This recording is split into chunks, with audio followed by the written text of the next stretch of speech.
You know, birthdays. We all have them. But let's be real, they can also be kinda complicated.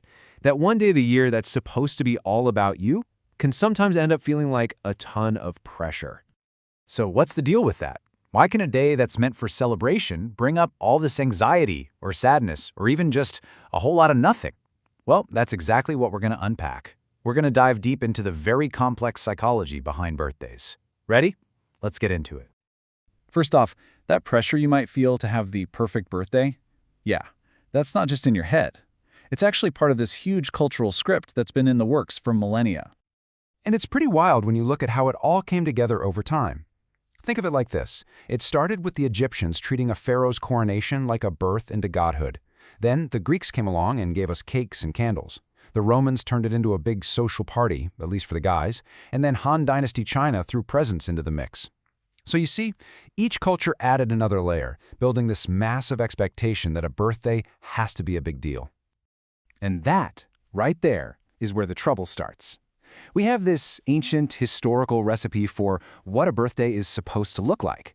But for a lot of us, how we actually feel on the inside just doesn't match up. So let's get into one of the deepest reasons why. For some people, a birthday isn't just another day on the calendar. It can be a really painful marker, almost like an echo of a trauma from their past. And there's actually a clinical term for this. It's called the anniversary reaction.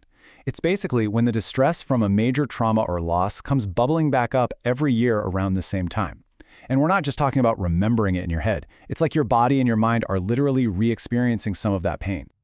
Now here's the really wild part. This whole reaction can be totally unconscious. As Dr. Ellen Hendrickson explains, you might not even be actively thinking about the event.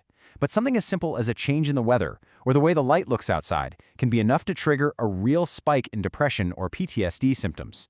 Your mind remembers, even when you don't realize it.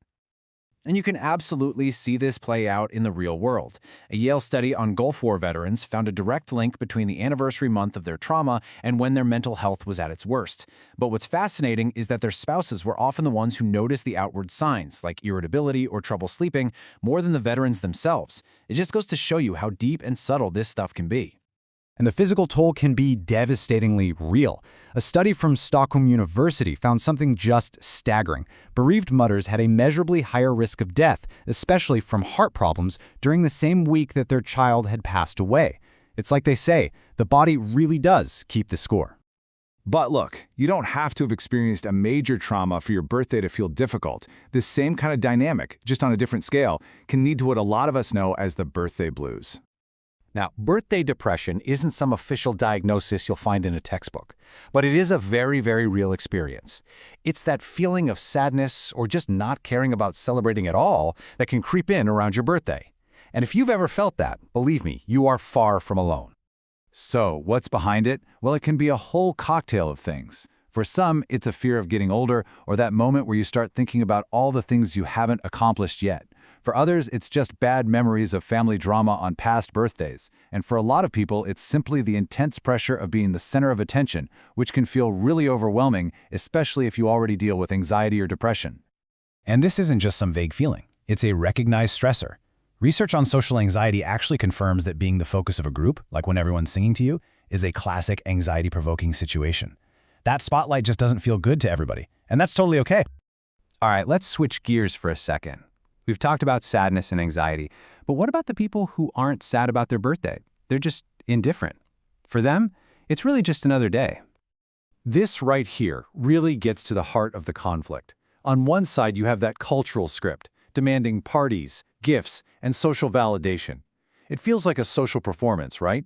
But on the other side, there's a more personal view that prioritizes quiet reflection, meaningful gestures, inner contentment, and above all, just being authentic. They're not performing for anyone, they're just living. And this mindset is often rooted in some really strong personal traits. People who like to keep their birthdays low-key are often humble, introspective, and they value authenticity way more than putting on a show. They don't need a party to feel validated, because their sense of worth comes from within. They're much more focused on the richness of everyday life than on some arbitrary milestone. I love this quote from a Reddit user that perfectly sums up the philosophical angle. They basically ask, the Earth takes 365 days to go around the sun. It's A bit arbitrary, isn't it? So why do we attach so much importance to this one specific day? For some people, just asking that question can be incredibly liberating. So with all these complicated feelings swirling around, how can you navigate your own birthday in a way that actually feels good to you? Well, this final section is all about actionable strategies. First things first, know that you are not alone in feeling this way. In fact, you're part of a growing trend. A 2022 survey found that a staggering 90% of Americans wish the holidays were less materialistic. That's a huge jump from 78% back in 2005. So clearly, the desire for more meaning and less stuff is becoming the new norm. So, what can you do?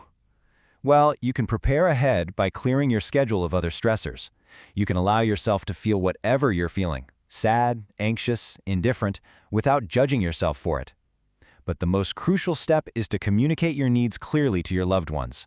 And hey, if it all feels like too much, seeking support from a therapist is always a powerful option. Ultimately, it all comes down to this question. Maybe the goal isn't to force yourself to be happy or to conform to a script that was written centuries ago. Maybe the best celebration is simply the one that feels authentic and true to who you are right now. Whether that's a big party, a quiet walk, or nothing at all.